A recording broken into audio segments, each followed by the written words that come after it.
Ano ba kasing ginawa mo? Hinilamusan mo tapos kinuskus mo, di ba? Meaning, kasalanan mo talaga yan. Huwag mo nang kampihan yun. Ipopost ko talaga siya. Mag-SS din ako ng page niya. Lalagay ko rin ng link para awareness. Dapat malaman na agad ng mga tao na peke ang pagkakagawa niya, no? Para hindi na sila maloko. Buisit na yan. Yari yan sa akin. Sandali lang. Ay, hayan ka na naman sa social media mo. Puntahan mo na lang si Ate Janela. Kapitbahay lang naman natin siya. Sabihin mo sa kanya yung ganyan para kung magagawan pa ng paraan. Kaysa naman maninira ka. Alam mo naman sa Facebook ngayon, mas pabor ang mga tao sa kasiraan ng iba. Mas okay kung sasabihin mo ang concern mo sa mismong tao kaysa ipadaan mo pa sa social media. Baka masira pa yung negosyo niya. Yun na nga lang ang bumubuhay sa kanila. Huwag kayong papaloko sa babae na to. Tingnan nyo ang nangyari sa pilikmata ko. Kung ayaw nyong maglagas din ng pilikmata ninyo, umiiwas na agad kayo. Ito ang page niya. Mga peke lang ang nakalagay dyan na kunwari magaling siyang gumawa. Nagbayad ako ng tama, pero anong ginawa niya? Sinira lang ang pilikmata ko. Hashtag, huwag suportahan ang peke. Hashtag, mapanira ng pilikmata. Ayan, naipost ko na siya. Tingnan mo, mag-trending talaga to. Magkakaroon niya ng maraming basher. Ako pang kinalaban niya, content creator kaya ako. Minsan, may mga tao na tila ba lahat ng kanilang ginagawa ay gustong makita ng publiko at ng mas nakararami. Kahit na walang kabuluhan o nakakaapekto ng paninira sa iba, ginagawa pa rin nilang mag-post. Lalo na sa panahon ngayon na lahat ng tao ay tutok na sa social media. Ganun kasi ang ugali ni Lovely. Kahit na nakakasakit ng ibang tao, basta maging mas kilala at angat siya, magiging mas masaya siya. Ngunit bawat maling ginagawa ay may kapalit. Ano kayang karampatang parusa para sa mapanira na kapitbahay? Oh, yari ka sa akin. Ipopost kita, kala mo ha? May mga kapitbahay talaga na walang pakundangan. Nagpapatugtog at videoke ang pangit naman ng boses. Te, ano na naman yung ginagawa mo? Magpo-post ka na naman sa Facebook. Nakakahiya ka naman. Anong nakakahiya doon? Account ko naman to ah. Ang daming nakakakita ng post mo. Para kang mas malala pa sa Jejemon. Pati yung panis na ulam pinapost mo pa. Parang pati yung pagtulog mo ng alas 8, ipopost mo pa. Pati yung tubig na may lemon na iniinom mo, ilalagay mo pa sa story mo. Nakakahiya ka talaga. Oh, bakit mo ba ako pinangikialaman ha? Content creator ako, kahit ano talaga gagawin. Anong content mo? Oh, mag-review ng kung ano-ano, pati mga palabas. O tapos i-post yung mga sa para sa mga awareness, ganon. Wala ngang kwenta laman ng account mo. Wala pang likes. Hoy, marami rin kahit paano, no? Nasa 10 likes din yun. Engagement yun para ma-monetize yung Facebook ko. Paano nga mangyayari yun kung walang kwenta yung mga ginagawa mo sa account mo? Hindi mo gayahin yung kay Ate Malu. Magpo-post siya ng mga reels pero yung magandang reels. Tapos nagpo-post naman siya nung may mga kabuluhan na pictures at caption na talagang nakakatulong sa ibang tao. Yung iyo kasi walang kwenta eh. Konti na lang ibablock na kita talaga. Wala akong pake. Basher ka lang. Basta account ko to, kaya gagawin ko kung anong gusto ko. Sinasabi ko lang. Hindi nagpatalo si Lovely sa kanyang kapatid. Basta ang alam niya lang, gusto niyang makita ng mas maraming tao ang mga ginagawa niya sa buhay. Kapag may nakakaaway siya, nagpo-post siya ng mga sama ng loob. Minsan may mga kaaway siyang pumapatol sa kanya. Minsan naman, pinababayaan na lang siya dahil hindi naman lahat ng tao ay sanay na makipag-away, lalo na kung sa social media. Isang araw, habang nakatambay sa labas si Lovely, nagpicture siya ng tutubi na dumapo sa lamesa niya. Baka i-post mo pa yan. Ano bang pakialam mo? Hala, pinost niya nga talaga. May caption pa talaga na may nakita akong tutubi. Parang tanga eh. Ano naman kung may nakita kang tutubi? Kailangan ba ipaalam mo sa lahat? Huwag mo nga akong pakialaman. Kapag ako kumita sa Facebook ha, tingnan mo, hindi talaga kita bibigyan ng pera. Dead ma lang talaga sa basher. Pinagtatawanan ka na kasi ng mga kakilala natin. Sabi nga ng kaklase ko, in-unfriend ka na niya eh. Ang toxic mo raw kasi sa social media. May followers pa naman ako ah. Wala akong pakialam sa ibang tao. Doon ka na nga sa loob, magugas ka ng plato. Sinipa pa ni Lovely ang kapatid niya para pumasok sa loob ng bahay nila. Pagkatapos nun, binuksan niya ulit ang cellphone para mag-post. Wala akong pakialam kung i-unfriend mo ako. Hindi ka naman mahalaga sa buhay ko. Pagka-post niya nun, may nag-comment na isang kaibigan niya at tinanong kung sino yon. Sinabi niya lang na kung sinong naiinggit sa kanya. Ayaw na lang daw niyang pansinin at patulan. Ilang araw pa ang lumipas, halos kada minuto siyang nagpo-post, kahit ang ginagawa niya. Kapag maglalaba siya, ipopost niya pa na naglalaba siya. Kapag napagod siya, ipopost niya ring pagod siya at kaunti na lang ang lalabhan. Kapag nagmimerienda siya, ipopost niya rin na nagmimerienda siya, kasama ang video ng pagkain niya. Ganon siya sa araw-araw kaya lagi siyang pinagsasabihan ng kanyang kapatid. Kung ano kasing ingay ni Lovely sa social media, siya namang tahimik ng kapatid. Isang hapon, habang nasa labas si Lovely, nakita niyang kauuwi lang ng kapitbahay nila. Galing kayang ospital, be? Oo ate, nagpa-check up si Lola. Saka bumili na rin ako ng gamot. May nagpunta kasi kanina. Magpapalagay ata ng eyelashes. Kaso wala naman kako atang tao dyan. Nag-chat nga sa akin. Hindi kasi siya nagsabi na pupunta siya eh. Dapat bukas pa yun. Kaya ayun, hindi ko siya nasabihan na wala nga ako rito. Dumarami na yung nagpapagawa sa'yo ah. Paano ba yan? Napopost ka sa Facebook, ganon? Sa mga group te. Yung iba naman kusang nagchat-chat sa akin kasi nirecommend ako ng dati kong kliyente, ganon. Bakit hindi ka kaya gumawa ng page mo? Para doon mo ipopost yung mga nagawa mo na.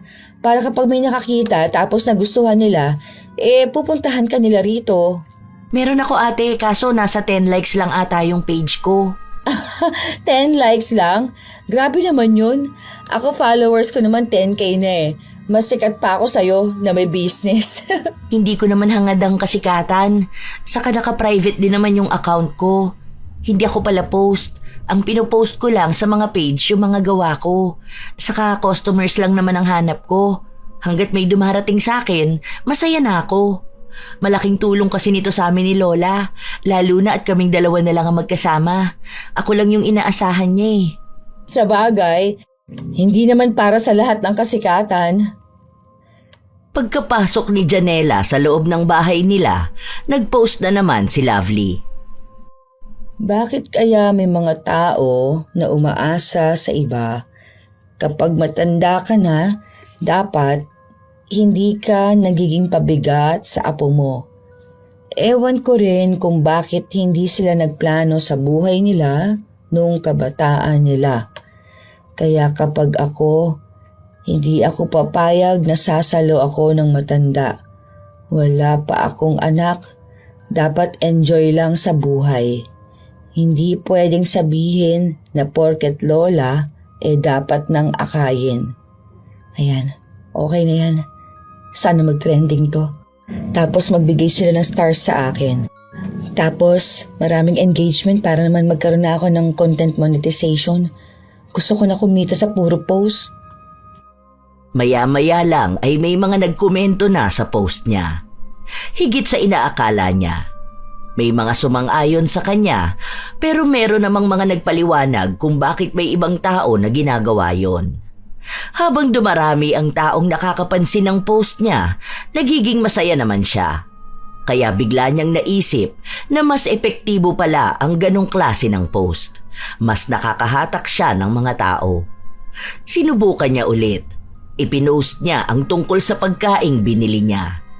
Nagbigay siya ng komento na hindi masarap at kakaiba ang lasa.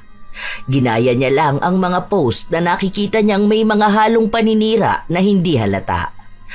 May mga tao nga siyang nahahatak para mag-comment.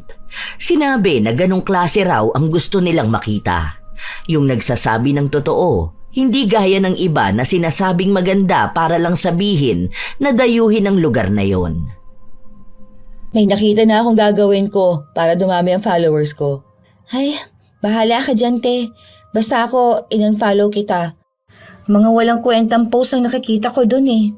Mahirap talaga kapag ang basher ay yung nasa loob ng bahay nyo, kapamilya mo, mismong kadugo mo. O ayan, na-post ko na, kala mo ha. Papansin show, kala mo aping-api palagi. Sikat na ako ngayon. Kaya may magko-comment sa akin, kala mo ha, pwede kitang i-bash. Dahil may mga nakakapansin na ng mga post ni Lovely, mas naging lalo na rin ang pagpapapansin niya. Mas lalo niyang ipinakita lahat ng ginagawa niya, pati pagluluto niya, pati paglalakad niya. Kahit pa mismong nakagat siya ng lamok at kumati. Pati mga langaw, langgam, pati kung nakakita siya ng butiki at paru-paro. Lahat na lang ng bagay kailangan niyang ibahagi sa ibang tao. Kaya lalo rin siyang pinagsasabihan ng kanyang kapatid. Isang araw, lumabas siya para maghanap ng trabaho. Labas lang para mag-apply ng work. Sana makapasa sa interview. Nakakatamad maghanap ng trabaho. Hindi na lang pala ako tutuloy. Kapag na-monetize naman na tong account ko, kikita na rin naman ako. Pwede na ako maging content creator. Hindi siya tumuloy sa pag-a-apply. Pagkasakay niya ng bus, punuan na kaya nakatayo lang siya. 30 minutos pa naman ang layo ng biyahe pero walang nagpapaupo sa kanya. May katapat siyang isang lalaki na natutulog. Mukhang pagod na pagod ito galing sa trabaho. Kaya ang ginawa niya ay kinuhanan niya ng litrato ang lalaki. Sa katunayan, hindi lang naman siya ang nakatayo. May ibang babae pa na mas matanda sa kanya. May kasama pang mga bata pero nakatayo lang. Hindi naghahangad o nanghihingi ng upuan sa ibang tao. Iba na talaga ang panahon ngayon. Ang kakapal na ng mukha ng mga kalalakihan. Hindi na nagpapaupo ng babae. Wala na talagang gentleman ngayon. Katulad ng lalaki na to na hinayaan lang akong tumayo kahit na pwede naman niyang ipaubaya sa akin ang upuan niya. #walang gentleman. #nakatayo sa bus. #uuwi na. Pagkababa niya ng bus, naglakad naman siya papasok sa iskinita nila. May isang binata na hindi sinasadya na mabangga siya. Ayos to binangga ako. Makapag-note nga. Kilalanin mo sinong binabangga mo. Yan, okay na. Post nga ako. May bumangga sa akin. Hindi man lang nag-sorry. Pagka-uwi niya, nakasalubong niya pa si Janela na naghahatid ng kliyente palabas ng eskinita. Diretso ka lang dyan, tapos sa kanan ka lumiko. Ayun, sa kanto na yun. Bakit hinatid mo pa yun? Hindi ba yung marunong maglakad? Hindi niya raw kasi alam yung daan palabas. Ano mga service mo ulit, be? Eyelashes, tapos minsan naman makeup, minsan reband. Depende kung ano, basta pwede ko pagkakitaan. Magkano sa eyelashes mo? $350. Gawan mo ko, pero libre lang tapos ipopromote ko yung business mo. Marami akong followers para kumita ka. Ay, hindi pwede, te. Alam mo naman na yung kinikita ko ang binibili ko ng gamot ni Lola. Ako pa nagpapaaral dun sa 2 kong kapatid. Tapos pangkain namin. Binibili ko rin ng ibang gamit para sa iba kong service. Hindi ko kaya yung libre. Di wag. Dami mo namang sinabi. Gusto lang kitang tulungan, no? Ako na nga ang nagmamagandang loob. Ang dami kong followers na kapag nakita ang post ko, pwede maging potential customers mo. Hindi na naghintay pa si Lovely ng sagot mula sa kanilang kapitbahay. Pumasok na agad siya ng bahay nila. Nasa pinto pa lang siya, nagbukas na naman siya ng social media. Just got home. Kapagod ang araw na to. Tapos, may isang tao pa na inalok ko ng tulungan, ayaw pa. Minsan talaga mga tao ayaw ng tulong. Hay, andito na naman tong feeling famous na to. Magpo-post pa yan siya na nakauwi na siya. Tapos mamaya niyan, post niya pa yung ulam namin na nilaga, tapos may caption pa yan na, tara, kain. Oh, ano sa'yo? At least may likes. At least ka dyan. Te, burahin mo nga yung post mo kanina doon sa may lalaki. Kawawa naman yung tao. Bakit ko naman buburahin yun? Sa totoo naman talaga na hindi siya gentleman. Hindi mo ba nakita na mukha siyang pagod? Mamaya working student yun na walang tulog at pahinga. Tapos sisiraan mo lang siya. Hindi ka naman special na tao, no, para paupuin niya. Ano, PWD ka ba? Buntis? Senior? Diyos ko, hindi naman, di ba? Kahit na. Dapat kapag may babae na nakatayo, alam na sana ng mga lalaki kung paano sila aakto, no? Mano sanang tumayo siya, tapos paupuin ako, di ba? Pagod din naman ako Te, 2024 na, huy. Matuto kang tignan kung anong lagay ng lalaki na nagpapahinga. Nauna siya umupo doon. Lahat ng tao may pagod. Pero kung gusto mo pala makaupo, di sana hindi ka sumakay sa bus na puno ng mga tao. Sana naghintay ka ng sumunod, di ba? Hindi mo ginagamit sa tama ang platform mo. Huwag mo nga akong pagsalitaan. Wala kang alam dahil bata ka pa lang. Tabi nga dyan, iniinis mo na naman ako. Pagpasok pa lang ng kwarto ni Lovely, kung ano-ano na naman ang pinopost niya. Nagpost pa nga siya ng litrato niyang nakahiga na at nilakipan niya pa ng caption na higa muna dahil nakakapagod na araw ito. Nakasanayan niya na yon, kaya kahit na buwan na ang lumipas, ganun pa rin ang ginagawa niya. Minsan pa, nagpo-post siya ng mga video ng ginagawa niya. Kulang na lang pati pagligo niya ay detalyado niyang sinasabi. Minsan pa, may nakaaway siyang kapitbahay nila dahil sa huli niyang post. Yari sa akin yan. Ipopost ko talaga yung pagbumukha niya mamaya. Alam mo kapag ikaw idinimanda sa kagaganyan mo, tatawanan lang kita. Oh, wala namang pagdemanda mga yun. Hindi mo sure. May mga libreng abogado, no? Wala naman nakukulong sa pag-post, no? Tsaka may freedom of tayo. Di ba yun? Freedom of expression. Hindi sa lahat ng bagay pwede mong idahilan ng freedom of expression. Pwede kang makasuhan ng cyber libel.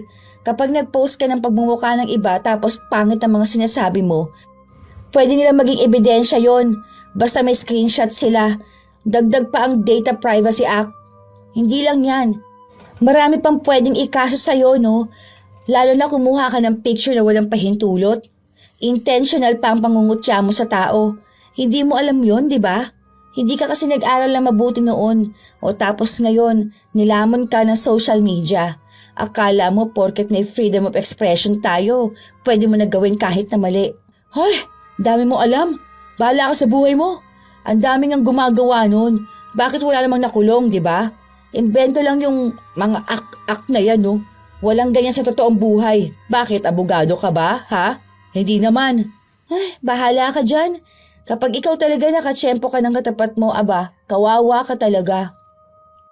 Kahit na anong sabihin ng kanyang kapatid, hindi siya nakikinig. Dahil ang iniisip at ang alam niya lang, hanggat may kakayahan siyang mag-post, gagawin niya. Paulit-ulit. Kung ano-ano na lang, mapatao, hayop, bagay o pangyayari. Basta naisipan niyang i-post ay gagawin niya. Hanggang sa isang araw, nagising ang lahat ng tao sa bahay nila matapos niyang sumigaw. Ano ba yun, te? Anong problema mo? Oh, tingnan mo, na-monetize na ako. Pwede na akong kumita sa pag-post lang. Yayaman na ako. Yan lang pala, ang OA mo naman, te. Ipopost ko to. Natutuwa ako. Magkakapera na rin ako. Hindi na ako magtatrabaho. Focus na lang ako bilang content creator. Pwede pa ako magkaroon ng mga sponsor something. Yung ako nang babayaran nila para lang i-post ko sila sa account ko. Nagbunga rin ang panay pag-post ko. Sabi ko sa'yo may pera sa ganito. Jeje pala ha. Huwag kang hihingi na allowance mo ha. Hindi pa man nakakabangon sa higaan niya si Lovely, nagpost na agad siya ng napakahabang pasasalamat na nabigyan siya ng pagkakataon na kumita sa Facebook. Simula noon, mas lalong kung ano-ano na lang ang pinopost ni Lovely.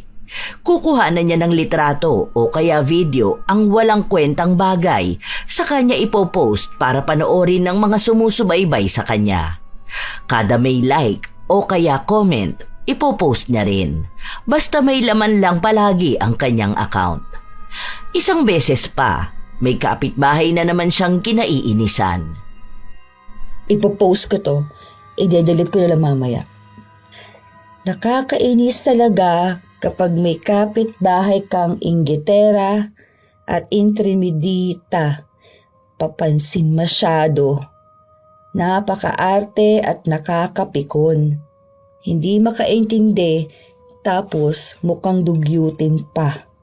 Kapag umabot ng 100 likes itong post ko, ipopost kong mukha niya. Comment na rin kayo kung gusto niyong makitang mukha ng dugyutin na yon. #papansin. #small content creator. #sendme*. May mga nagkomento rin doon, lalo na ang mga kapwa niya tsismosa. Kaya nung kinahapunan ay pinakita niya ang mukha ng kapitbahay nila. Dahil doon, nag-away sila lalong dalawa. Ipinost din ng kapitbahay nila ang mukha niya. Nag-away sila habang ang daming taong nakakabasa noon. Hindi nagpapatalo si Lovely. Kasabay na hindi rin nagpapatalo ang kapitbahay nila. Nagkapatawagan pa nga sa barangay. Bakit ako ang magsasorry dyan? Siya ang nauna mang away sa akin, no? Walang nais na humingi ng tawad sa dalawa. Hanggang sa pinagkasundo sila na burahin mismo sa harapan ng barangay ang mga post nila na litrato at mga paninira na may kinalaman sa isa't isa. Ayaw sanang tanggalin ni Lovely, pero kailangan niyang gawin. Nagkaroon din sila ng kasulatan na hindi na nila uulitin ang ganong bagay. Pero pagka-uwi pa lang ni Lovely, nakahanda na naman ang post niya. Kagaling lang sa barangay, hindi tayo papatalo. #kapag nasa katwiran, ipaglaban mo. #small content creator. Hala siya oh, papansin talaga eh. Bakit ba? Naiinis pa rin ako sa kanya eh. Pumirma ka nga na bawal mo na siyang i-post, di ba? Oh, wala namang pangalan niya sa post ko ah. Duwag kasi yun eh. Tigilan mo na kasi ang ganyan te. Kumikita ka ba dyan sa ginagawa mo? Oo, basta maraming engagement. Kaunti pa lang kasi nagsisimula pa lang naman ako eh. Kita mo na? Parang piso-piso lang kita mo dyan. Pero yung kahihiyan na dala niyang panay post mo, parang ano, basta nakakahiya. Basta, wag mo akong pakialaman. Nagpatuloy ang pag-iingay ni Lovely sa social media. Basta may maisip siya o may ginagawa, ipapaalam niya sa lahat. Na para bang inaabangan din ng mundo ang tungkol sa buhay niya. Hapon na pala. 3:14 p.m. na. Hindi ko napansin kasi babangon pa lang ako sa higaan. Merienda tayo mamaya. #ano kayang merienda? Ay, Diyos ko. Pati oras talagang sasabihin mo pa sa social media. Kapag ba hindi mo sinabi ang oras, hindi nila alam ang oras na? Bakit ba basher ka? Inaano ba kita? Ang OA mo kasi te, nakakainis. Buhay ko to ha. Kung anong ipopost ko, yun ang gagawin ko. Ay, lowbat na pala ako. Lowbat na ako. 4% na lang. Tamang hanap ng charger. #nasaan na ba yun? Napapailing na lang ang kanyang kapatid. Hindi niya alam kung anong gagawin para lang tumigil ang kanyang ate. Hindi naman niya ito pinipigilan na mag-post. Pero wag naman daw sana na lahat ng kilos niya ipapaalam niya sa mundo. Na mismong pag-inom niya ng tubig o kaya ay nabulunan siya, sasabihin niya sa social media. Parang wala na siyang itinago sa publiko. Alam na alam ang lahat ng nangyayari sa kanya. Isang araw, Habang nagvi-video si Lovely ng kanyang sarili, dumating na naman sina Janela at ang lola niya. Ingat ka po, La. Iapak niyo po muna yung kanan yung paa. Sandali lang. Ang sakit ng balakang ko. Anong nangyari sa kanya, be? Nadula siya sa CR, te.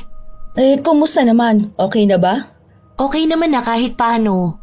Papahinga lang muna. Okay, sige. Yung matanda naming kapitbahay nadula sa banyo. Okay na siya ngayon. Papahinga lang. #kawawa na matanda. #support small content creator. Ayan, sana marami mag-engage. Hindi naman pinopromote ni Meta. Kakainis naman. Wala akong gaanong kinita ngayong buwan na to Ano kaya mga sikat na content? Ilang linggo pa ang lumipas. Walang ibang ginawa si Lovely kundi mag-isip ng pwede niyang i-post. Minsan kasi nawawala ng tao na sumusuporta sa kanya. Kahit na i-post at ikwento na niya ang nangyayari sa kanya buong araw, wala nang pumapansin sa kanya. Kaya mas lalo siyang naiinis. Isang araw, nakita niya ang post ni Janela na umaangat. Ang daming nagko-comment at ang daming natutuwa sa mga gawa niya. Mas umangat siya kaysa kay Lovely kaya nakakaramdam siya ng inis. Isang araw, habang nagpapainit ng likod si Edith na lola ni Janela, nakisabay si Lovely. Painit lang ng likod ngayong umaga. Anong ginagawa mo? Nagpo-post po. Bakit? Kailangan bang ilagay mo lahat ng ginagawa mo? Malamang, content creator nga ako, di ba? Ibig sabihin lang nun, dapat alam ng mga supporters ko kung anong ginagawa ko sa araw-araw. Hindi mo alam tong ganito kasi wala ka namang Facebook. Hindi ka naman sikat. Nagtanong lang naman ako. Minsan talaga, may mga tao na kokontra sa ginagawa mo kahit hindi naman nila alam kung anong mayroon sa'yo. Pero wag tayong papaapekto. Tuloy lang ang buhay. Hanggat alam mo ang pangarap mo, hindi ka pwedeng kontrahin ng kahit na sino. #tuloy ang buhay. #hayaan mo sila. Wala naman yatang nakikialam sa'yo, te. Halata naman na pinakikialaman niyo ako, no? Ay, ganun talaga ang buhay. Makauwi na nga sa bahay. Pagkapasok niya sa bahay nila, nagpost na naman siya ng tungkol sa kapitbahay na masama ang ugali. Kung ano-ano na ang iniimbento niyang kwento na para bang siya talaga ang inapi. Pinagsabihan na siya ng kapatid niya pero hindi niya pinansin.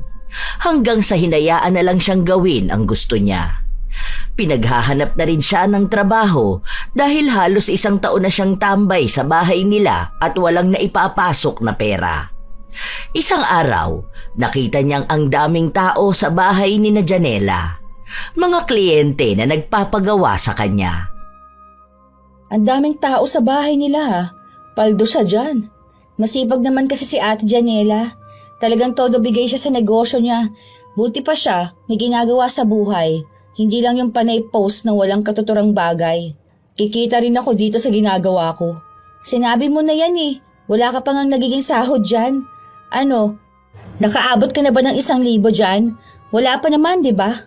Hindi naman maganda gawa niya Tsaka hindi naman karerahan ng buhay. Hindi ako nakikipag-unahan sa kahit na sino. Hindi nga karera ang buhay, pero hindi pwede magpakastuck sa isang bagay na hindi ka naman aasenso. May mga taong pwede sa kanya maging content creator. Meron ding hindi. Huwag nang ipilit kung hindi para sa'yo. O, ano na naman yung ginagawa mo? Magpo-post ka na naman? Anong sasabihin mo na may basher ka na naman? Ipo-post kayo motivational, no? Para naman hindi isipin ng mga tao na nahuhuli sila sa buhay. Walang mangyayari sa pag-motivate mo sa kanila kung ikaw mismo hindi naman mamamotivate. Alam mo, kung gusto mo sumikat sa social media, dapat gamitan mo ng utak. Hindi pwedeng walang kwentang post. Ano ba namang gagawin ng tao doon? Tingin mo ba magiging interesado sila kung ang mababasa lang niya kung anong oras na, kung sardinas ang inulam mo? Wala silang pakialam sa ganun. Ang sumisikat, yung may mga mapapala sila. May bago, may masaya o may kakaiba. Hindi yung normal na nangyayari sa kanila sa araw-araw. Hindi yan. Yung iba nga mag-hello lang siya, nagiging sikat na agad. Depende na lang talaga yan. Bahala ka sa buhay mo. Basta sinabi ko na sa'yo. Kasi ako, tutok din ako sa social media. Dami kong nakikita. Naiirita pa nga ako kapag ang pinopost yung mga walang kwenta, na pati pagtawid nila sasabihin pa. Wala naman akong problema sa mga post na nasa galaan. May biniling bagong gamit, may achievement. Ang ayokong yung pinopost, pati yung paghahanap ng charger. Ano kaya yun? Hindi ka kasi content creator kaya hindi mo yun alam. Kapag ito na yung ginagawa mo, malalaman mo kung bakit ganito ako. Ipinagtanggol pa rin ni Lovely ang kanyang sarili. Hanggang sa isang araw, nagpasya siyang magpalagay ng pilikmata kay Janela. Gusto niyang i-video yon para may maipakita siya sa mga tao. Schedule kita bukas, te ha. Meron kasi ako ire-reband ngayon eh. Kailangan kong unahin yon kasi last week pa siya nagpa-schedule. Hindi naman pwede yun ha. Ako nga yung nandito. Mas una naman ako kaysa sa kanya, di ba? Tsaka para saan pa na magkapit-bahay tayong dalawa? Minsan na nga lang ako magpapaayos ng pilikbat ako. Tsaka iba-vlog ko kasi to. Ipopost ko yung reels. Ayaw mo yun? Libre na yung pag-promote ko sa negosyo mo. Buti nga magbabayad pa ako sa'yo eh. Tapos ipopost pa kita. Ako na muna. Aalis ako bukas eh. Mamayang gabi na lang, te. Basta matapos ko agad. Dalawa kasi yun eh. Ako na lang ang pupunta dyan sa inyo mamayang gabi. Sure yan ha? Baka naman pagod ka na nun at inaantok. Tapos baka hindi mo na ako magawa ng mas maayos. Hindi naman pwede yung ganon. Baka magreklamo lang ako sa'yo. Hindi yan. Kaya ko pa naman yun. Saka hindi naman masyadong pagod yung kamay ko nun. Basta magkaroon lang ako ng pahinga. Okay, sige. Hintayin na lang kita mamaya. Inihanda na lang ni Lovely ang kanyang gagamitin para makuhanan ang pagsasaayos ng kanyang pilikmata. Mabilis lang din namang lumipas ang oras hanggang sa inayos na ni Janela ang pilikmata niya. Nagbayad naman siya ng buo at maayos. Ang ganda ko naman dito. Ang ganda ng mga vlog kapag ganito, no? Kitang-kita sa video. Gaano katagal to? Mga 1 year? 1 year pa nga. First time mo ba, te? 1 to 2 weeks lang yan, depende sa pag-aalaga mo. Oo, te, mga 1 to 2 weeks yan. Basta wag mo lang kuskusin lalo na kapag naliligo ka. Tapos wag mong hilahilahin. May iba kasi na kapag bored sila, hinihilan nila eh. Kasi malalagas din pati yung pilikmata mo. Hintayin mo na lang kasi kusa naman yan mawawala ng dikit. Ay, ganun? Walang 1 year nito? Tara nga, picture tayo. Ipopost ko to para may ibang makakita tapos magpapagawa sa'yo. May commission ba ako pag nakakuha ako ng customer? Depende, te. Anong depende? Dapat tag 50% tayong dalawa. Hoy, huwag ka naman ganyan, te. Ipopost mo lang naman yan ah. I-post mo man yan o hindi, may mga customer talaga si Ate Janela. Maawa ka naman sa tao. Daig mo pa mga sikat na influencer eh. Akala mo talaga may fandom siya na mahihikayat. Hoy, sikat pa rin ako no? Yung mga pinopost ko, umaabot yung iba ng 1K views. Kahit na, hindi pa rin tama yung nagagatasan mo si Ate Janela. Huwag na kayo magtalo. Okay na sa akin kahit hindi, te. Kahit wag mo na lang ako i-post. Kasi may sarili na rin naman akong page. Doon ko na inilalagay yung iba. Saka tumataas na rin naman ang followers ko doon. Nasa 3K lang ang followers mo doon. Wala naman sa akin yun eh. Basta may customers ako. Basta may kinikita ako. Kailangan ko kasi sa bahay namin saka kay Lola. Lalo na ngayon na ang daming dagdag sa gamutan niya. Kaya kahit wag mo na ako i-post eh. Salamat na lang. Umuwi na rin si Janela matapos nun. Wala pang isang oras na inilalagay ang pilikmata ni Lovely, naghilamos siya. Kinuskus niya rin ang mata niya kahit na sinabi na sa kanya na wag niyang gagawin. Pinaalalahanan din siya ng kapatid niya pero hindi niya sinunod. Hindi siya nakinig sa sinabi sa kanya kaya ang nangyari, naglagas ang ilang bahagi ng pilikmata niya. Pati tunay na pilikmata niya ay nalagas. Nung nakita niya ang sarili sa salamin, inis na inis siya. Buwisit naman talaga oh. Kaya hindi ako naniniwala dyan kay Janela eh. Yari sa akin to, ipopost ko talaga siya. Hindi naman kasalanan ni Ate Janela nangyari dyan. Hindi mo ba nakita na nasira yung gawa niya? Hindi dapat ganito. Nagbayad naman ako ng maayos O tapos masasira lang yung totoong pilik mata ko? Ano ba kasing ginawa mo? Hinilamusa mo tapos kinuskas mo, di ba? Meaning, kasalanan mo talaga yan. Huwag mo ngang kampihan yun. Ipopost ko talaga siya. Mag-SS din ako ng page niya. Lalagay ko rin ng link para awareness. Dapat malaman na agad ng mga tao na peke ang pagkakagawa niya para hindi na sila maloko. Buisit na yan. Yari yan sa akin. Sandali lang. Ay, ayan ka na naman sa social media mo. Puntahan mo na lang si Ate Janela. Kapitbahay lang naman natin siya eh. Sabihin mo sa kanya yung ganyan para kung magagawan pa ng paraan kaysa maninira ka. Alam mo naman sa Facebook ngayon, mas pabor ang mga tao sa kasiraan ng iba.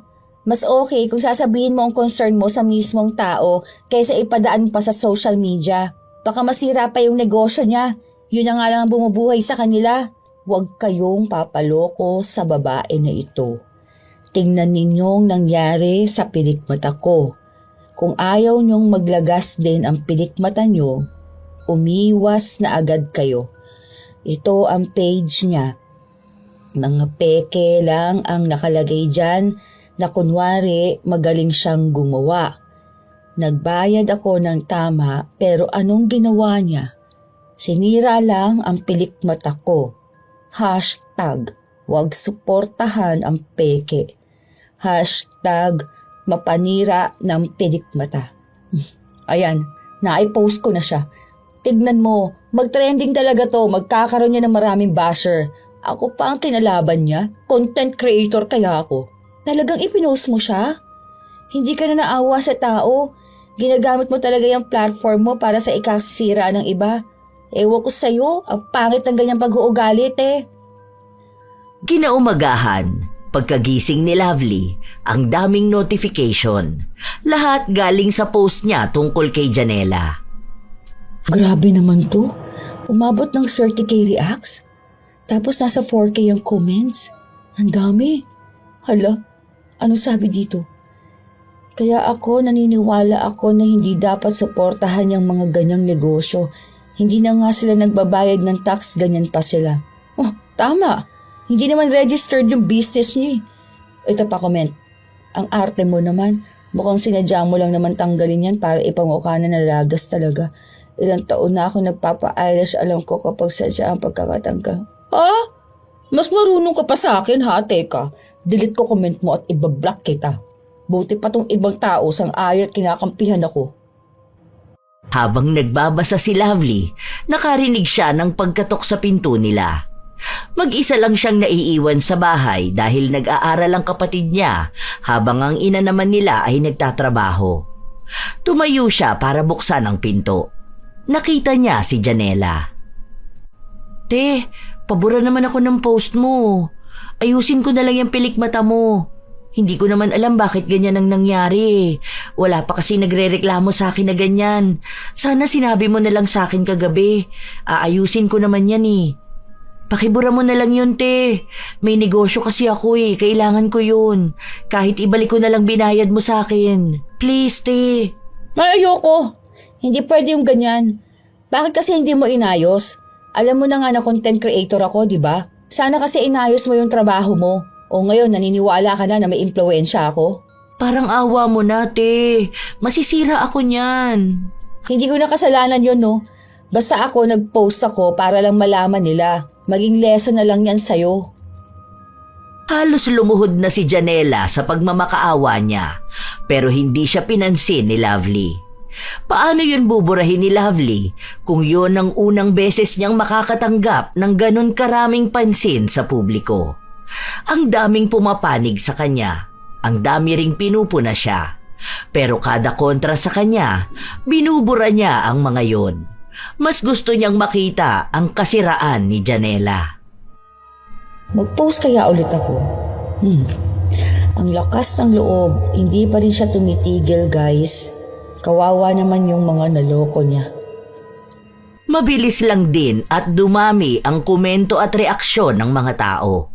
Hati na naman ang opinyon. May nagsasabing isumbong daw sa barangay at hinga ng permit. May nagsasabi rin na tigilan na niya dahil kawawa naman ang mga tao. Pero mukhang tama nga si Elsa. Mas gusto ng mga tao na pag-usapan ang kasiraan ng iba. Kaya doon sumikat si Lovely. Habang pilit na binubuo ni Janela ang sarili niya at ibinabalik ang tiwala ng mga tao, patuloy naman siyang sinisiraan. Pati litrato niya at ng lola niyang walang muwang sa problema, nadadamay na. May mga humihiling na mamatay na ang matanda dahil hindi niya raw nadisiplina ang apo niya.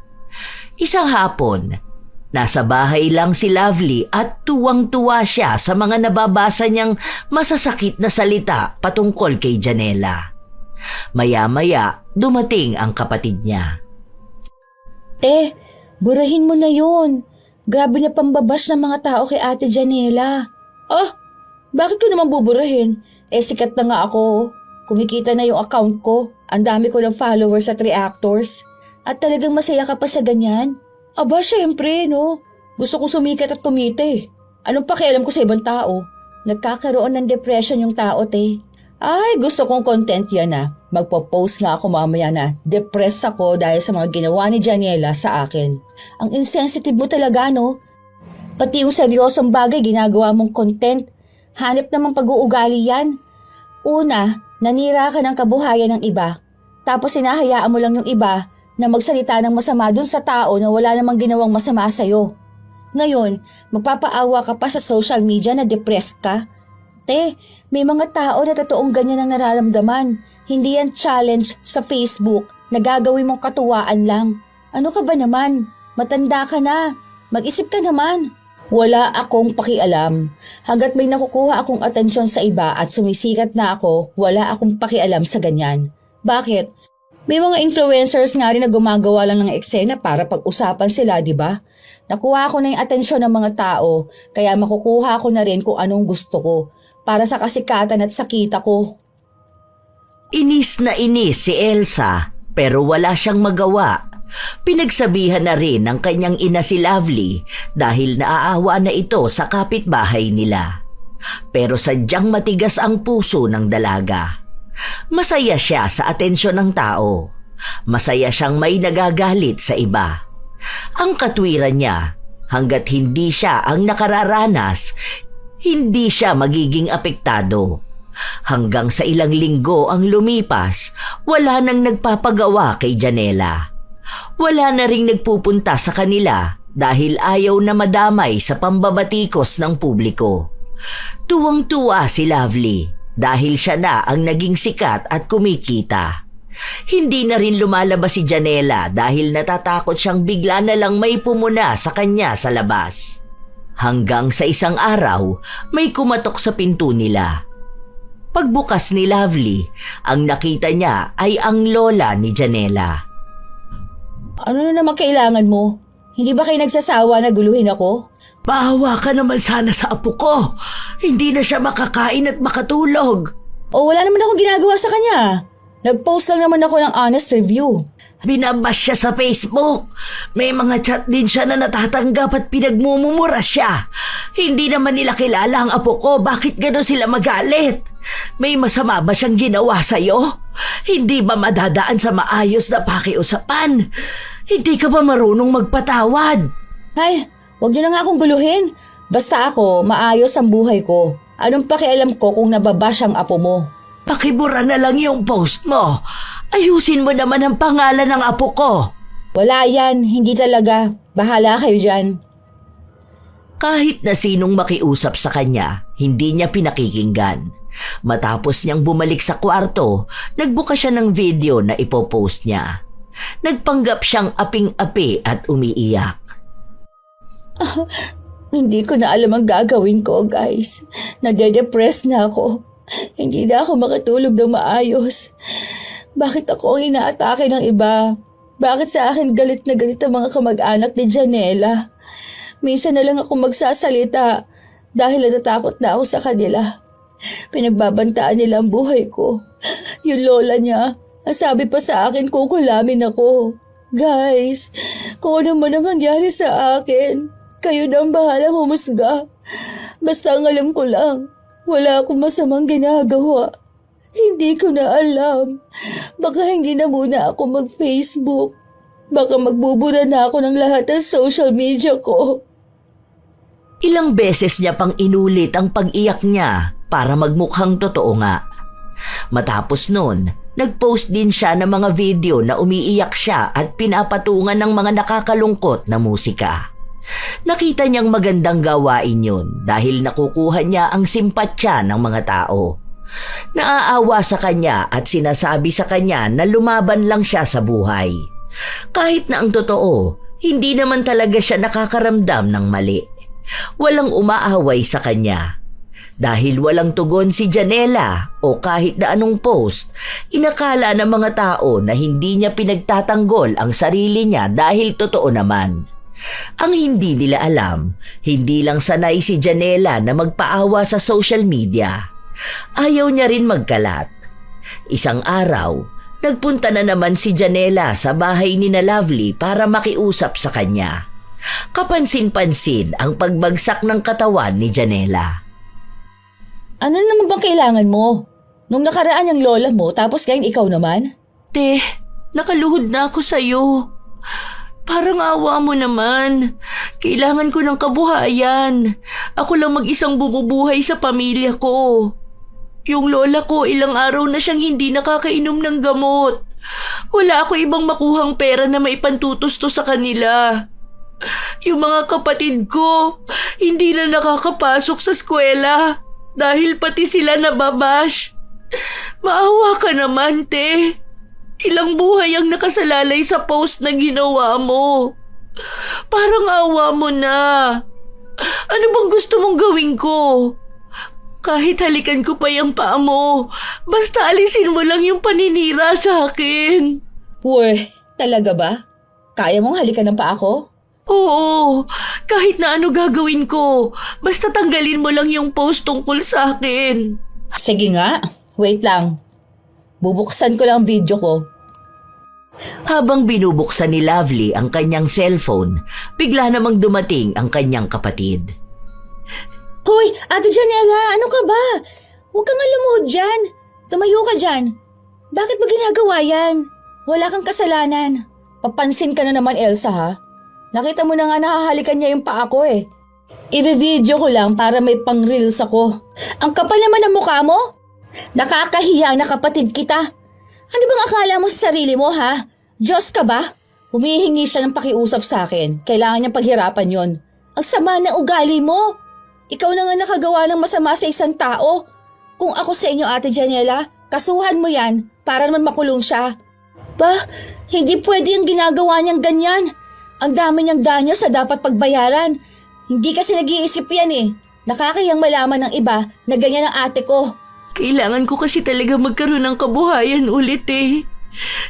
Nawala na ng tao na nagtiwala sa akin. Tapos kahit na hindi naman ako may gawa nun sa iba, ako nirereklamo nila. Kaya ang dami na rin hindi naniniwala sa akin. Hindi na ako makatulog ng maayos. Hindi na rin ako kumakain dahil ang daming problema sa buhay ko. Yung lola ko, mas naaawa ako sa lola ko na walang gamot. Kailangan pa namang tuloy-tuloy yung gamutan niya. Humihingi ako ng tulong sa iba naming kamag-anak pero wala namang gaanong tulong. Yung ibang binibigay nila, pagkain ni lola o kaya pambayad namin ng bills. Kung alam niyo lang na yun lang ang pinagkakakitaan ko. Yun lang ang meron ako. Yung trabaho ko lang na yun ang pinagkukunan ko ng lahat. Maawa naman na kayo sa akin. Hindi ko na alam kung anong pwede kong gawin. Hindi naman ikaw ang may kasalanan nun. Masyado lang mataas ang ambisyon ng isa rito. Akala mo naman magiging totoong masaya siya kapag napansin siya ng mga tao sa social media. Hindi niya alam na kapwa niya mga demonyo yung naninira sa taong hindi naman nila kilala. Mga walang utak. Wala kang alam dahil hindi ka naman content creator. Ganun talaga sa industriya. Kailangan mo ng issue para sumikat at magkapera ka. Kabuhayan ko rin to. Pero sana wag naman umabot sa punto na ganito. Hindi naman ako mahilig sa social media pero hindi na ako makapag-open. Kasi kahit hindi ko kilala, pinagmumumura ako. Hinihiling pang mamatay na kami dahil salot kami sa mundo. Di wala naman akong ibang ginawa kundi ang magtrabaho lang. Ang kumita lang. Kapag may problema, pwede namang idirekta sa akin eh. Tumatanggap naman ako ng pagkakamali ko. Kapag alam kong kailangan ayusin, inaayos ko naman. Huwag kang magdrama dyan. Hindi yan tatalab sa akin. Kahit pakonsensyahin ni Elsa ang kanyang ate, wala talaga itong ibang maramdaman. Talagang gusto niyang itodo kung ano ang ginagawa niyang paninira. Hindi siya nakakaramdam ng kahit na anong awa. Dahil para sa kanya, trabaho lang naman yun. Minsan na kasi siyang nakasahod, kaya pinagpatuloy na lang niyang gamitin ang issue ni Janela. Ilang linggo pa ang lumipas, nagiging mahina na ang issue ni Janela. May mga hindi na kumakagat sa mga post na ginagawa ni Lovely, kaya nag-iisip siya ng ibang paraan para magkaroon ng iba pang issue. Isang hapon, kinuhanan niya ng litrato si Janela. Nakatulala lang ito, payat na payat. Nakakasira talaga ng buhay ang pagiging adik. Naaawa naman ako pero pinili naman niya yung ganyan. Gusto niyang masira ang pangarap niya kaya wala na akong magagawa doon. #iwasan ang droga. Nagkaroon ng iilang komento sa post pero hindi ito naging ganon kaingay katulad nung mga unang beses. Hindi na alam ni Lovely kung ano pang gawa-gawang issue ang pwede niyang ibato kay Janela. Pero mukhang galit na sa kanya si Edith. Minsan pa, kahit hinang-hina na ito maglakad ay pinuntahan siya sa bahay nila. Talagang hindi mo tinigilan ang apo ko! Talagang hindi niyo rin ako titigilan, no? Ang sama ng ugali mo! Sana manigas yung mga kamay mo para hindi ka na makapanira ng ibang tao! Panay ka post sa social media! Talagang sinumpa mo pa ako, no? Akala mo naman na-epekto sa akin yan? Nek-nek mo. Hindi ka lang kasi marunong mag-Facebook, kaya ganyan ka. Lahat ng ginagawa mong mali sa kapwa mo, tandaan mo na may malaking balik yan sa'yo. Lalo na kung ang ginagawan mo ng masama ay yung mabuting tao. Eh di wow, mabuting tao. Kwento nyo yan eh. Masama ako dyan. Sige lang, pagtawanan mo lang. Ewan ko na lang kung makatawa ka pa kapag nanigas na yung mga kamay mo. Oh, tingnan mo. Hindi naman naninigas, di ba? Inaasar-asar ni Lovely ang matanda na para bang gusto talaga niyang ipangalandakan na mali siya ng piniling kalabanin. Na kahit sa sumpa ay hindi siya natatakot. Lumipas pa ang ilan pang mga araw, walang nangyayari. Hindi pa rin umeepekto ang sumpa, kaya lalong natatawa si Lovely.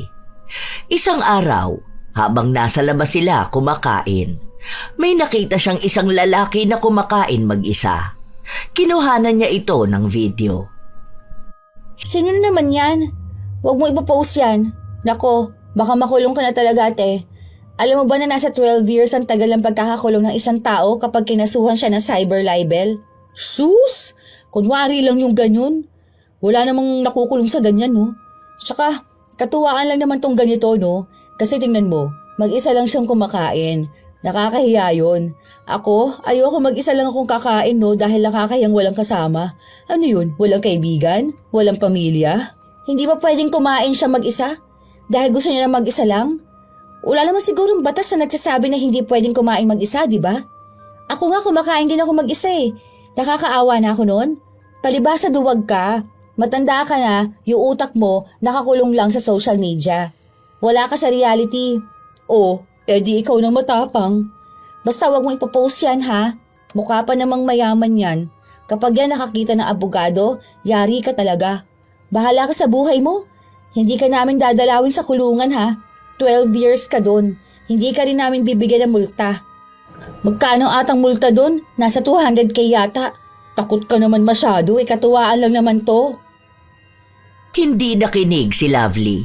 Pagka-uwi nila, hinanda na muna niya ang gagamitin niyang katatawan ng salita para sa video na ipopost niya. Naligo muna siya bago niya yon ginawa. Kawawa naman tong lalaki na nakita kong kumakain mag-isa. Mukha siyang iniwan ng pamilya niya. Siguro masama ang ugali nito o kaya kriminal. Yung uso pa naman niya mukhang gilid ng lamesang nakatulis. #katuwaan lang. Ayan, okay na. Ang bagal naman na internet. Yaan mo na. Mapopost din naman na yan. Makatulog na nga. 10 oras ng gabi, biglang nagising si Lovely. Paano ba naman ay biglang nanigas ang kanyang mga kamay?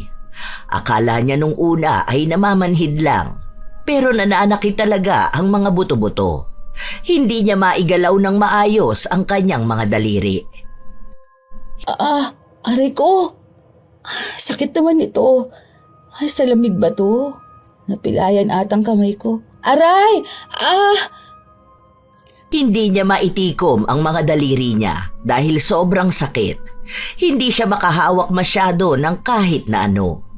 Pero sa halip na humingi siya ng tulong sa pamilya niya, nagawa niya pang mag-post na masakit ang mga daliri niya. Nakita niya rin na ang daming nakapansin ng post niya tungkol sa lalaki. Ang daming tawang-tawa sa kanya. May nag-edit pa ng mukha ng lalaki at sa gilid yung lamesa. Meron pang tinulisan lalo ang bibig ng lalaki. Sa pagkatawa ni Lovely, naipost niya ang mga litrato na yon kalakip ang mga nakakainsulto, ngunit dinadaan sa biro na caption. Kinabukasan, masakit pa rin ang kanyang mga daliri. Grabe ka naman, te. Bakit naman ganito ginawa mo doon sa tao? Hindi mo naman siya kilala. Bakit mukha naman... Aray! Ay, bigla na namang nanakit itong mga daliri ko. Naninigas na naman, oh. Aray! Aray ko! Sakit! Oh, ayan, buti nga sa'yo. Namagana talaga yung daliri mo. Napunta dyan yung virus. Mabuti nga. Huwag ka na raw kasi panay post. Manahimik ka na. Aray ko. Sakit talaga. Grabe. Ma, tulong! Dahil namimilipit na sa sakit si Lovely, dinala siya sa ospital. Pero wala namang nakitang mali sa mga daliri niya. Niresetahan lang siya ng gamot, kaya inis na inis siya. Gustong-gusto na niyang mag-post tungkol sa mga doktor na hindi gumamot sa kanya, pero nahihirapan talaga siyang igalaw ang mga daliri niya. Halos buong araw siyang hindi kumikilos. Hindi niya mahawakan ang kanyang cellphone. Ang boring naman. Aray! Sakit na naman. Hindi tuloy ako makapag-post. Mag-rant talaga ako niyan. Sasabihin ko talagang walang kwentang mga doktor sa ospital na yun. Mukha sila mga pera. Aray! Sakit! Sakit na naman. Nako, kaya nga nangyayari sa'yo yan bilang parusa sa'yo. Ang sama ba naman ng mga pinagpo-post mo eh. Tingnan mo, hindi mo na magawa ulit, di ba? Sana ganyan ka na lang talaga para hindi ka na makapanira ng ibang tao. Masyado ka kasing mapanira ng kapitbahay. Wala ka bang puso? Ay, ako pang walang puso, te. Di ba nga pinaluhod mo pa si Ate Janela? Tapos gusto mo pa siyang humalik sa paa mo? Deserve mo yan, no? Nakakasawa rin mga post mong walang kwenta. Para matuto ka naman sana na wag na mag-post ng walang kwenta. Tapos wag ka na mag-post kapag hindi mo naman kilala ang tao. O kaya kasiraan ng iba. Aray, grabe. Ayan na naman, ang sakit na naman. Tawagin mo si Mama. Ang sakit talaga. Aray ko. Dinig na dinig sa labas ang hiyaw ni Lovely. Kahit na anong oras ay umaatake ang sakit na nararamdaman niya. Hindi siya makakain hanggat hindi siya sinusubuan dahil hindi nga siya makahawak. Hindi rin siya makaligo.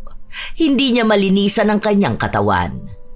Wala na siyang magawa dahil hindi nga niya maigalaw ang mga daliri niya. Umiiyak din siya palagi dahil hindi siya makapag-post. Ang dami pa naman sana niyang sasabihin, lalo na tungkol sa kanyang mga daliri. Isang araw, nasa labas siya habang nagpapahangin, nanakit na naman ang kanyang mga daliri. Pinipigilan niyang ipakita ang sakit dahil nakikita siya nina Edith at Janela. Ano? Masakit ba? Ang alin? Walang masakit sa akin, oh. Huwag mo na siyang pansinin, La. Napaparusahan ka na sa mga pinaggagawa mo. Mabuti nga. Ang dami ng taong apektado sa mga ginawa mo. Ah! Aray! Ayun na naman. Naninigas na naman ang mga daliri ko. Paano? Iyang mga daliri na yan ang ginamit mo para may mahirapan at magdusa ng mga tao. Kung sana ginamit mo ng mas maayos ang impluensya mo, hindi yan mangyayari sa'yo. Aray ko! Ikaw ang may kasalanan nito. Isinumpa mo ba naman ako eh? Aray! Mangkukulam ka siguro. Hindi na nakapagsalita pa ulit si Lovely dahil sa sakit na sakit siya sa mga daliri niyang sobra na ang paninigas. Lagi niyang sinisisi si Edith sa nangyari sa kanya. Kung makakapag-post lang ulit siya, baka kung ano-ano na lang kwento ang gagawin niya. Malamang ay sisiraan na naman niya ang maglola. Lagi niya ring sinasabi sa kanyang pamilya na isinumpa siya kaya ganon ang nangyayari sa kanya. Pero hindi siya pinaniwalaan. Hanggang sa nagpatuloy ang pananakit ng kanyang daliri. Inabot na yon ng ilan pang mga buwan. Habang siya ay nahihirapan at nagdurusa, unti-unti namang nakakabawi si Janela. May pailan-ilang tao na bumabalik sa kanya at nagpapagawa. Kahit paano kasi ay natatabunan na ang issue na ginawa ni Lovely. Nung nalaman yon ng dalaga, naiinis siya. Dahil siya, hindi na makabawi-bawi. Natutuwa ako. Buti nilang okay na si Ate Janela. Kaunti man yung tao na nagtitiwala ulit sa kanya, at least, meron na ulit. Ganun siguro talaga kapag wala kang ginagawang masama. Lagi pa rin papabor sa'yo ang tadhana. Tapos yung mga masasamaang ugali, ayan, pinaparusahan. Talaga ba? Hindi rin naman aray! Ayan na naman. Ay, sakit na naman ang mga daliri ko. Buti nga ganyan ka ngayon. Kasi malamang, kung nakakapag-post ka, hindi mo tatantanan si Ate Janela. Baka sisiraan mo na naman siya. Kawawa naman sila. Talagang sinubok siya ng panahon, no? Ang hirap mabash, no? Kahit na wala ka namang ginagawang masama. May mga tao kasi talaga na gaya mo eh. Yung alam lang magalit at manira ng iba. Wala nga akong aray. Ay, teka, may tao ata, no? May kumakatok eh. Teka, lalabas lang ako. Pagpunta ni Elsa sa pinto, nakasilip si Lovely. Nakita niya ang isang lalaki, may pulis at may taong taga-barangay. Lumapit din ang kanyang ina at mukhang seryoso ang nangyayari. Maya-maya pa, umalis ang mga lalaki. Ano yun? Bakit daw? Pinapatawag ka, te. Ako? O bakit ako? Yung lalaki na pinost mo na sinasabi mong kasing tulis ng lamesa ang uso, nag-file ng kaso sa'yo, cyber libel. Kakausapin daw muna ni mama kasama ka. Makikiusap daw na areglohin na lang. Kapag hindi yun pumayag, aakit ang kaso. Pwede ka makulong. Talaga ba? Joke ba yan? Hindi to joke, te. Serious offense ang ginawa mo. Yan ang sinasabi ko sa'yo eh. Ayaw mo maniwala sa akin na pwede kang makasuhan. May mga ebidensya sila. Una, kumuha ka ng video ng isang tao nang walang pahintulot. Pinakialaman mong private space niya. Ipinost mo pa na may panlalait na caption. Intentional ang panlalait mo sa kanya. Nakaapekto sa trabaho niya at sa mental health niya. O ngayon, nag-file ng kaso ang mga magulang niya laban sa'yo. Malaki ang hawak nila dahil ang daming ebidensya na nasa Facebook mo. Kawawa ka naman, makukulong ka nate. Ayoko, makiusap ka sa kanila. Kahit na ganon ang nangyayari, ayaw pa ring tanggapin ni Lovely ang pagkakamali niya. Pinagtatanggol niya ang kanyang sarili. Sinasabi niya na hindi naman daw niya sinasadya yung ganon. Hindi naman daw talaga para pagtawanan. Pero huli na ang lahat. Marami nang nakuha sa kanya na talagang pinagtatawanan niya ang lalaking hindi naman niya kilala. May mga post pa siya ng mga edited na larawan ng lalaki. Doon niya lang nalaman na may kaya ito sa buhay. Abogado mismo ang nanay nito at kahit na anong pakiusap ng ina ni Lovely, hindi nagbibigay ng pagkakataon ang ina. Dapat daw matuto ang mga taong alamin muna ang inilalagay sa social media. Dahil sa panahon ngayon, nauuna ang daliri kaysa sa utak. Kaya nararapat lang mahatulan ang sino mang naninira ng dignidad ng iba bilang katuwaan. Naging malaking problema yon sa pamilya nila, lalo pat ang bilis kumalat ng tsismis. Kung dati si Lovely ang nagsisimula ng issue, ngayon siya na mismo ang issue. Grabe mga pinagsasabi ng mga tao sa'yo, oh. Dati kasama mo itong mga to na nambabash, ah. Ngayon ikaw na ang binabash. Ganon talaga sa mundo ng social media. Ika nga, think before you click. Yan kasi, sa kagustuhan mo sumikat, o ayan, sikat ka na. Nakikita na nila mukha mo, oh. Ini-edit ka na rin nila. Ang sakit na nga ng mga daliri ko, eh. Hindi na nga ako makakilos, hindi pa sila naawa sa akin. Hindi nila ako pinapatawad. Paano ka naman kasi patatawarin kung hindi naman totoo yung paghingi mo ng tawad? Nako, kung kay Ate Janela nga hindi ka humingi ng tawad, doon pa kaya sa lalaki?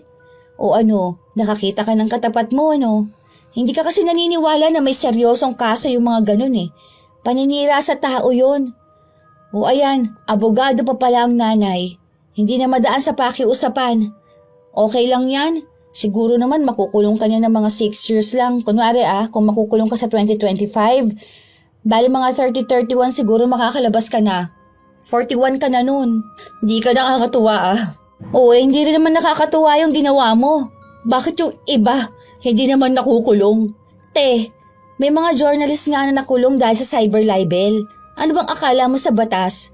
Walang content creator sa ganyan. Lalo ka na, mababa ka lang na tao. Buti nga kinasuhan ka lang. Kung iba yan, baka pinapatay ka na. Kung ako sa'yo, umamin ka na sa pagkakamali mo. Tanggapin mo. Tapos alamin mo kung paano ka makakabawi. Kasi maawa ka naman kay na mama. Stress na sila, totoo lang. Hindi na nila alam kung anong gagawin nila. Wala tayong pera. Kung may bail ang kaso mo, o saan sila kukuha? Ano, magbebenta sila ng bahay? Hindi naman siguro sila pwedeng kumatok sa puso ng sambayanan tapos ang dahilan nila, ipantutubo sila sa anak nilang nakulong dahil sa cyber libel. Mag-isip ka, te. This time, gumamit ka ng utak. Hindi puro fame ang iniisip mo. Umuusad ang kaso. Hindi na talaga alam ng pamilya ni Lovely ang gagawin nila. Lumalala rin ang sakit ng kanyang mga daliri. Dahil hindi niya alam ang nangyayari sa social media, hindi niya alam kung anong pinagsasasabi sa kanya ng mga tao. Palapit ng palapit ang pagbibigay ng sentensya sa kanya. Doon niya lang napagtanto ang mga dapat niyang gawin. Sa pag-iisa niya sa loob ng kwarto at paglayo sa social media, natutunan niyang hindi habang buhay iikot ang buhay niya na alam dapat ng publiko ang ginagawa niya. Kaya nakiusap siya sa kanyang ina na makausap ulit ang nanay ng lalaking pinagtawanan niya. Noong una ay ayaw siyang makausap, pero pinilit niyang pakinggan siya. Parang ahawa niyo na po. Pangako, gagawa ako ng video na humihingi ng tawad at inaamin ko ang pagkakamali ko. Huwag niyo na pong ituloy ang kaso. Puburahin ko ang video. At kahit po magkaroon tayo ng kasunduan, pinapangako ko po na hindi ko na yun uulitin. Kung gagawa man po ako ulit ng ganun, kahit po ikulong niyo na ako ng diretsyo, bigyan niyo lang po ako ng pangalawa pang pagkakataon. Maawa na po kayo. Magbabago na po ako. Mabuti na lang din at ramdam ang sinseridad niya, kaya hinayaan siyang gawin ang mga pinangako niya. Una muna ay ang video niya ng paghingi ng tawad. Ginawa niya yon. Inamin niyang ginawa niya yon para may pagkatuwaan. Hindi siya nag-isip muna. Mas inuna niyang isipin ang magiging kasikatan niya na hindi naman tama. Ang dami niyang inamin na kasalanan at paghingi ng tawad. Matapos nun ay binura niya lahat ng may kaugnayan sa lalaki. Nagpatulong siya sa kapatid niya. Lahat ng post niya pinabura niya. Ang tanging naiwan na lang ay ang video na ginawa niya. Matapos nun, nagkaroon sila ng kasulatan. Nilagdaan niya yon na kahit kailan ay hindi na niya uulitin. Malaking ebidensya na ang pag-amin niya sa video at ang kasulatan.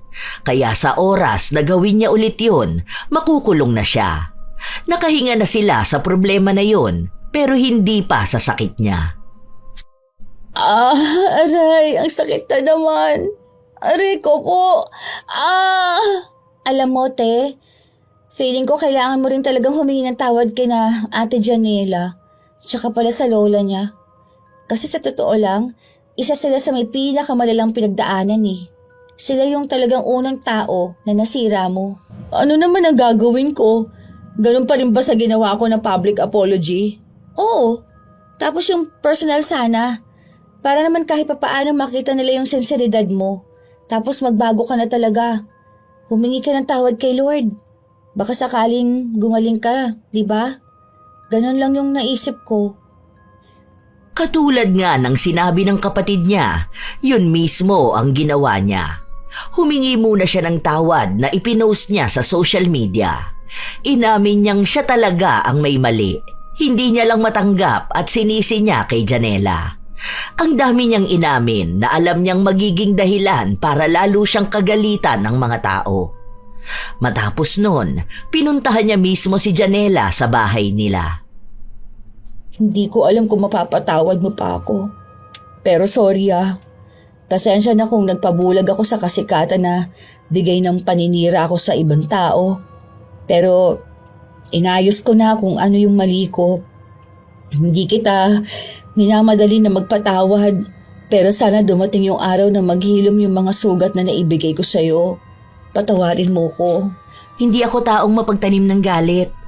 Pero hindi ko pa kayang sabihin na pinapatawad na kita. Dahil hanggang ngayon may masakit pa rin sa akin. Hanggang ngayon nawawalan pa rin ako ng gana sa lahat. Pero sana magbago ka na nga. Huwag lang yung puro salita. Dahil walang magiging saysay ang paghingi mo ng tawad sa akin kung hindi mo naman babaguhin ang sarili mo. Ang dami kong natutunan. Ang dami kong nakitang mali sa sarili ko at sa ginawa ko. Naging bukas ako sa publiko. Lahat gusto ko makita nila. Kaya pati problema ko, ngayon, nakikita rin nila. Wala akong itinago noon, kaya wala na akong itago ngayon. Pero hihintayin kong araw na mapapatawad mo pa ulit ako. Sana rin umayos na ang buhay mo. Sana makabawi ako sa'yo. Hindi ko pa masasabi ngayon pero sana nga makaya ko ulit makabalik sa dati. Sirang-sira na ako eh. Kahit na ilang paghingi ng tawad, hindi na mababago ang tingin ng ibang tao sa akin. Kinakaya ko na lang ulit mabuhay ngayon dahil may pinaghahawakan pa ako sa pamilya ko. Patawarin mo talaga ako. Buong puso ang paghingi ng tawad ni Lovely. Hindi lang siya sa tao humingi ng tawad, pati na rin sa Diyos. Dahil alam niyang malaki talaga ang pagkakamaling nagawa niya. Lumipas ang ilan pang mga buwan hanggang sa sumapit na ang bagong taon. Hindi pa rin nagkikibuan ang magkapitbahay. Pero kapansin-pansin na bumabalik na ang sigla ni Janela. Hindi na rin nagpo-post sa Facebook si Lovely, hindi katulad noon. Umalis na rin siya sa Facebook dahil ayaw na niyang makita ang mga alaala ng mga taong nasaktan niya at mga taong nananakit sa kanya ngayon. May mga tao pa rin na nakakakilala sa kanya. Kapag nakikita siya, pinagsasabihan siya ng kung ano-ano. Tinatanggap na lang niya kaysa ang pumatol. Isang araw, pagkalabas nila ng simbahan, nakasabay niya si Janela. Andyan ka pala, hindi kita napansin. Kumusta ka na? Ayun, okay na kahit paano. May araw lang na naninigas tong mga kamay ko. Minsan kapag sobra sa trabaho o kaya kapag malamig. May trabaho akong napasukan, mananahi. Siguro, pahilot mo lang yan, baka gumaling pa. Yun nga sabi sa akin ni Mama. Ikaw ba, kumusta ka naman? Maayos naman ako. May kakilala ko na kukunin ako sa ibang bansa. Isasama niya raw ako sa Qatar. Oh? Paano naman ang lola mo? Doon muna siya kina tita. Lilipat na kasi ng bahay yun eh, kaya doon ko na muna ipapaalaga. Magpapadala naman ako ng pera para sa gamutan ni Lola. Mas malaki yung sahod ko kapag nasa ibang bansa ako. Buti naman kung ganun. Masaya ako para sa'yo. Salamat. Sana maging maayos na yung kamay mo. Sana nga. Kapag magaling na ako at hiring pa kayo doon, sabihan mo ako ha. Sige te, basta maging mabait ka na ha. Baka mamaya may makaaway ka doon tapos i-post mo. Huy, hindi ah. Wala na nga akong Facebook. IG gamit ko pero pang chat lang.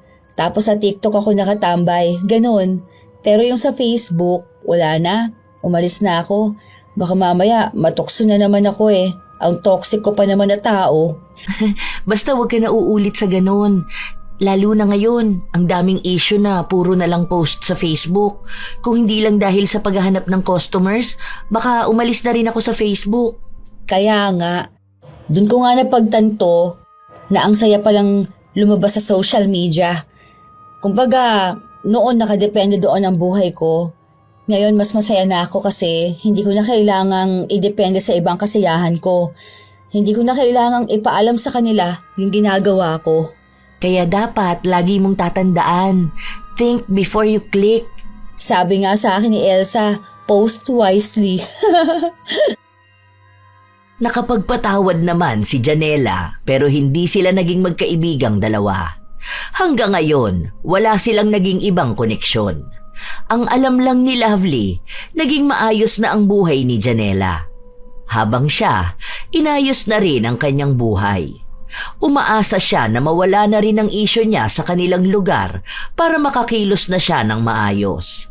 Kahit ngayon naman sumasakit pa rin ang mga daliri ni Lovely pero minsan ay nakakaya niya. Minsan naman ay hindi. Lagi niya lang inihihingi ng tawad ang mga nagawa niyang mali.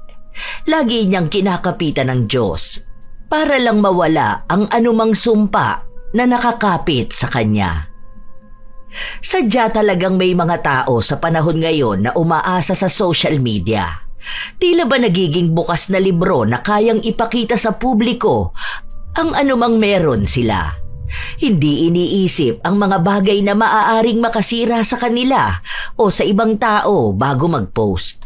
Sa bawat pindot ng kamera at tapik ng daliri, naghahanap sila ng papuri, ng tawa, ng pansin, kahit kapalit nito ay dignidad ng kapwa. Unti-unting nagiging sukatan ng halaga ang likes at shares at nakakalimutang ang bawat post ay may totoong taong tinatamaan.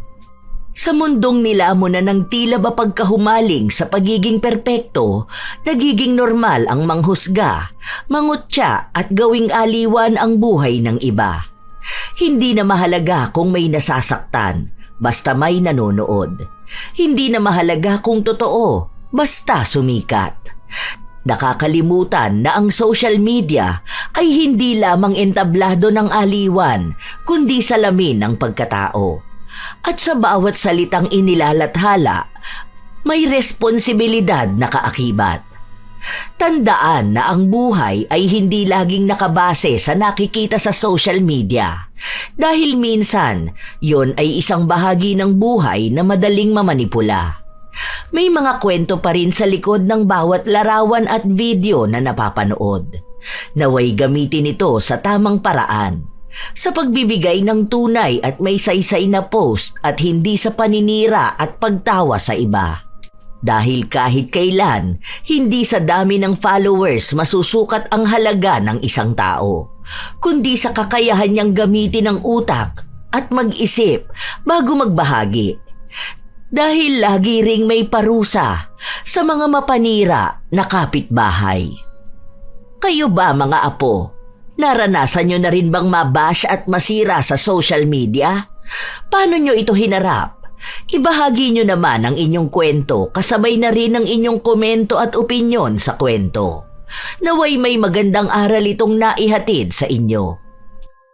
Shout out sa ilan sa mga masusugid na tagapakinig ng mga istorya ni Lola Telang. Janela Cute at Sagaledo Family from Bulacan.